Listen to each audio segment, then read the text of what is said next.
इस क्वेश्चन में हमको इसकी वैल्यू एरिया एज अ सम से निकालनी है। अब यहाँ पर अगर हमारे पास होता है a to b fx dx, तो इसका फॉर्मूला हमारा होता है b minus a limit n tending to infinity 1 by n f of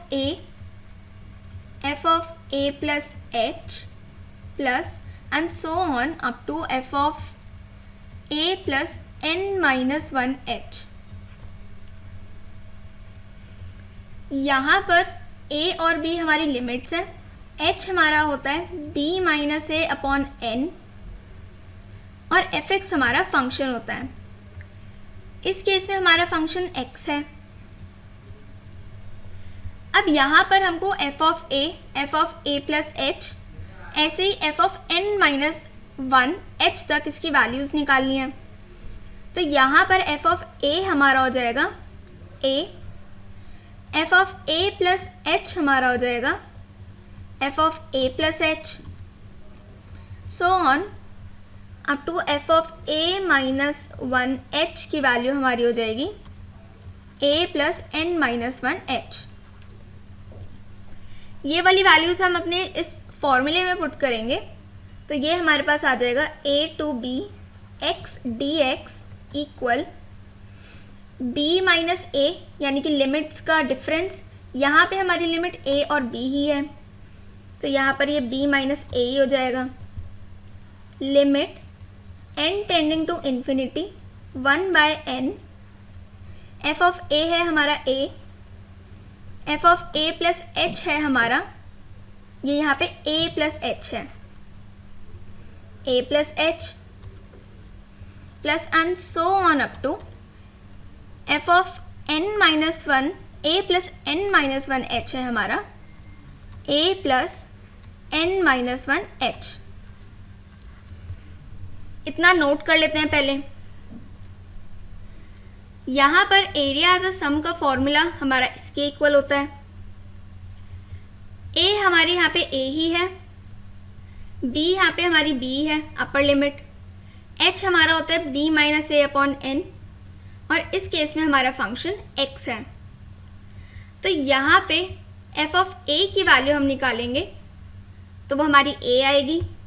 f of a plus h हमारा a प्लस h ही आएगा। ऐसे ही f of a plus 2h हमारा a plus 2h आ जाएगा। ऐसे ही हमारा a plus n minus 1h a plus n minus 1h के equal आ जाएगा। यहाँ पर वैल्यू हमको n माइनस 1h वाले टर्म तक निकालनी थी क्योंकि फॉर्मूले में हमारे पास यहीं तक है वैल्यूज़। अब ये वैल्यूज़ हम अपने फंक्शन में पुट कर देंगे तो हमारे पास आ जाएगा ये। अब यहाँ पर हमारे पास है a plus h, a plus 2h और ऐसे ही a प्लस nh तक। हर टर्म में हमारा a आ रहा है तो यहाँ से a को हम अलग लिख लेते हैं और बाकी वाली टर्म्स को हम अलग लिख लेते हैं। अब यहाँ पर ये खाली a था तो इसको हम a प्लस 0h भी लिख सकते हैं, यानी कि ये जो a है ये हमारा 0 से लेकर n माइनस 1th टर्म तक है। तो अब अगर हमको देखना है कि ये नंबर ऑफ टाइम्स कितने हैं a यहाँ पर, तो उसके लिए अगर हमको मान लो 35 से 49 तक नंबर ऑफ टर्म्स निकालने हैं तो हम करते हैं 49 माइनस 35 और अगर ये 35 और 49 दोनों इंक्लूडेड हैं तो इसमें हम +1 कर देते हैं, यानी कि ये हो जाएगा 14 प्लस 1 यानी 15। अब यहाँ पर हमारे पास ये 0 से n माइनस 1 तक है जहाँ पे 0 और n माइनस 1 दोनों इंक्लूडेड हैं, तो यानी कि यहाँ पर ये हो जाएगा n माइनस 1 माइनस 0 प्लस 1, यानी कि ये हो जाएगा n minus 1 plus 1 which is n, यानी कि यहाँ पे a हमारा n टाइम्स है। तो यहाँ पर हम a को na लिख सकते हैं। यहाँ पर हर टर्म में हमारे पास h है तो यहाँ से हम h को कॉमन ले लेते हैं तो अंदर बच जाएगा a 1 plus 2 up to n minus 1। अब जब भी हमको फर्स्ट n नेचुरल नंबर का सम निकालना होता है फर्स्ट n नेचुरल नंबर का, तो वो हमारा होता है n+1/2। यहाँ पर हमारे पास 1 से n-1 तक है, यानी कि इनका सम हमारा हो जाएगा, यहाँ पर हम n की जगह पे n-1 पुट कर देंगे, तो ये हो जाएगा n-1 इंटू n-1 + 1/2, यानी कि यह आ जाएगा n-1 n/2, यानी कि इसकी सम की वैल्यू हमारी आ गई ये। अब यहाँ पर भी हमारे पास n है और यहाँ पर भी एक n है और बाहर भी हमारे पास 1/n है। तो अगर हम इस n को अंदर ले जाएंगे तो यहाँ पर ये n से n कैंसिल हो जाएगा और हमारे पास ये आ जाएगा। अब यहाँ पर अगर हम n की वैल्यू यहाँ पे इनफाइनाइट रख देते हैं तो ये पूरा ही इनफाइनाइट हो जाएगा, तो यानी कि अब भी हम यहाँ पे n की वैल्यू इनफाइनाइट नहीं रख सकते।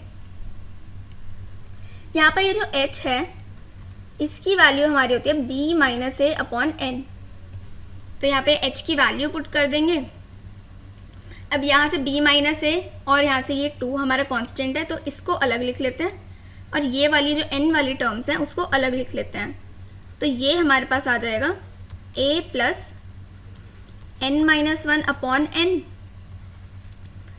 और b-a/2 हमने अलग लिख लिया है। यहाँ से डिनोमिनेटर को अलग अलग कर देंगे, तो ये हो जाएगा a + n/n minus 1/n into b-a/2 तो है ही। अब यहाँ से ये n से n कैंसिल हो जाएगा और हमारे पास आ जाएगा ये। अब अगर हम यहाँ पे n की वैल्यू इनफाइनाइट रखते हैं तो हमारा 1/∞ 0 होता है, यानी कि इसकी वैल्यू हमारे पास ये आ जाएगी और यहाँ पे इस b-a को अंदर मल्टीप्लाई करके हम सॉल्व कर लेंगे तो हमको ये मिल जाएगा। अब यहाँ पर ये b-a इंटू b+a है, तो इसको हम लिख सकते हैं b² - a² और अपॉन में 2 तो है ही।